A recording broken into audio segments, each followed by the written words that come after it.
It's 1984. Two men are about to split the world in half. One walks on stage in a single white glove, spins on his heel, and makes 50 million people lose their minds in 4 seconds. The other walks on stage in heels and a purple trench coat, drops to his knees, and makes grown men cry with one guitar note. They were born 1 year apart. They both started in Motown. They both wanted to own music itself. And they both believed the throne only had room for one king. This is the story they don't teach you in music class, the real war between Michael Jackson and Prince. You've heard the rumors, the secret basketball game, the song they refused to sing together, the night they almost came to blows on live TV. By the end of this, you'll know why they couldn't stand each other, and why they couldn't live without each other. Stay till the last 30 seconds, because what Prince said about Michael after he died will change how you see both of them. If you like stories that feel illegal to know, hit follow now. Let's start. 1982, and Michael Jackson is 24 years old with something to prove. He's left the Jackson 5, he's done being just a kid star, and he's locked himself in the studio with Quincy Jones. What comes out is called Thriller. Nobody knows it yet, but it's going to sell 70 million copies and break every record on Earth. Michael rehearses 12 hours a day. He studies Fred Astaire frame by frame. He wants to be perfect. He wants to be immortal. At the same time, 2,000 miles away in Minneapolis, Prince is building a different kind of empire. He's 24 too, but he's alone in his basement with 20 instruments.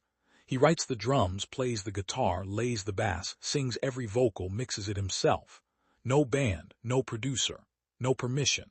His album 1999 is about to hit, and it sounds like nothing on the radio.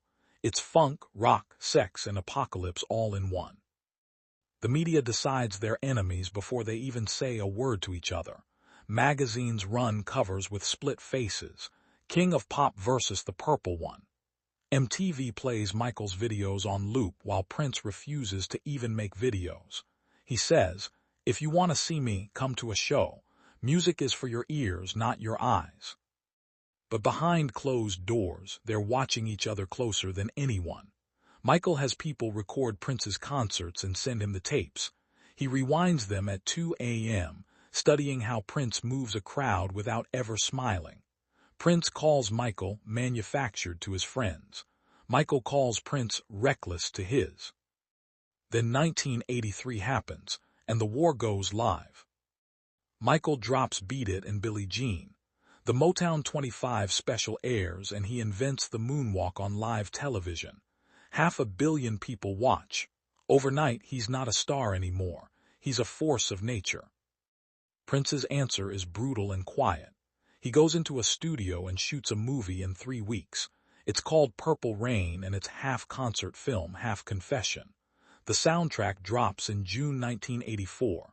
When Doves Cry knocks Beat It off #1, the album sells 25 million copies. For the first time since 1982, Michael isn't the biggest name in music. You can see it at the 1984 American Music Awards. Michael wins 8 awards. He's up there thanking everyone, sweating, glowing. The camera pans to the audience. Prince is sitting there, arms crossed, not clapping. He leaves before the show ends. Michael's team says Prince stormed out. Prince's team says he had studio time booked at midnight. Either way, the message is clear. I don't play your game. And it gets worse. January 1985. Quincy Jones calls every major artist in the world to record We Are the World for famine relief. Stevie Wonder says yes. Bruce Springsteen says yes. Diana Ross says yes. Prince says yes on the phone, then hangs up when he hears Michael is co-writing and singing lead. 2 stories exist about why. One says Prince didn't want to sing the Shala line. He thought it was weak. The other says Prince refused to be in the same room as Michael. He didn't want the world to see them together and decide who was better. Michael was furious. He never said it publicly, but people close to him said he felt betrayed. Prince still showed up to the studio at 3 a.m. after everyone left. He recorded a guitar solo, left a note that said "For Africa," and walked out. They were fighting for the same cause, but they couldn't stand side by side for 5 minutes. 1986 is when it gets weird. Hollywood starts whispering about a secret basketball game at Paisley Park, Prince's mansion and studio in Minnesota. No press, no phones, just Michael, Prince, a few bodyguards, and a court. The story goes like this.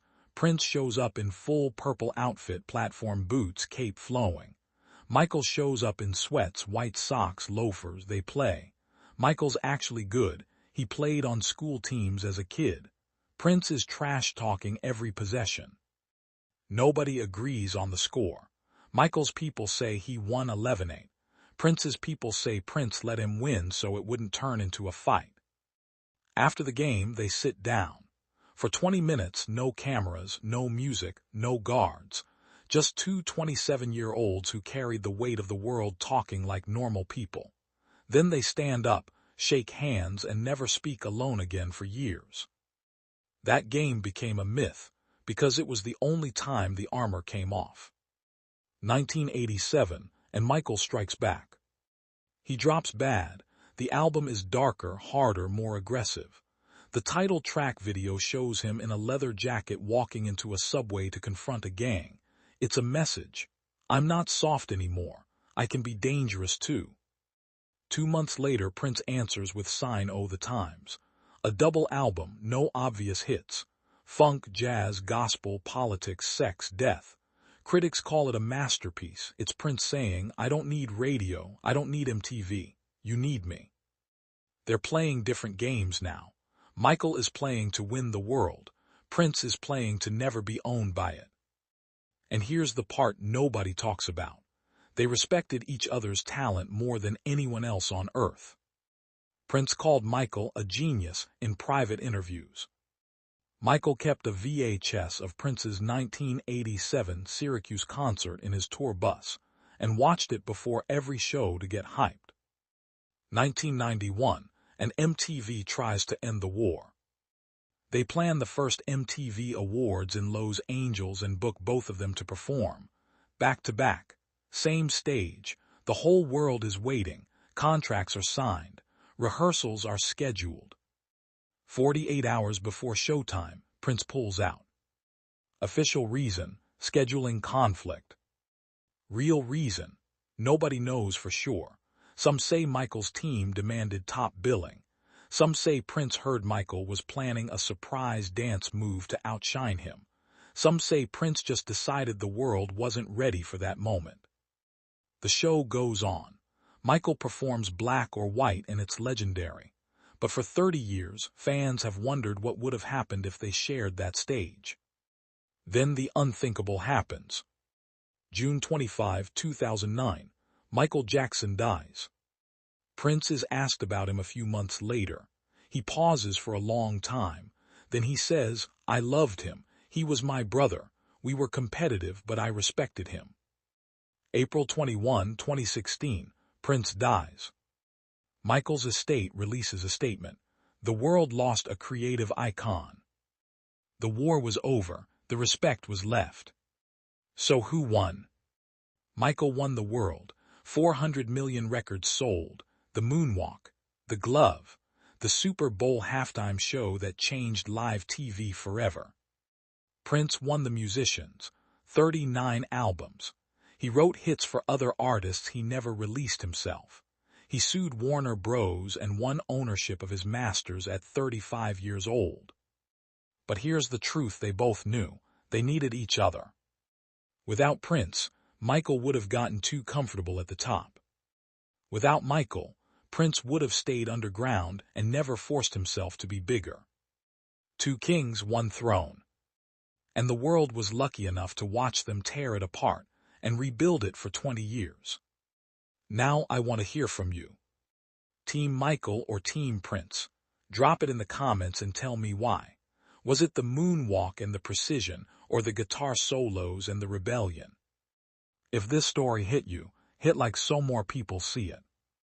And follow, because the next battle between 2 legends is even wilder. Because in the end, the greatest rivalry in music wasn't about hate. It was about two men pushing each other to become immortal. And they both did.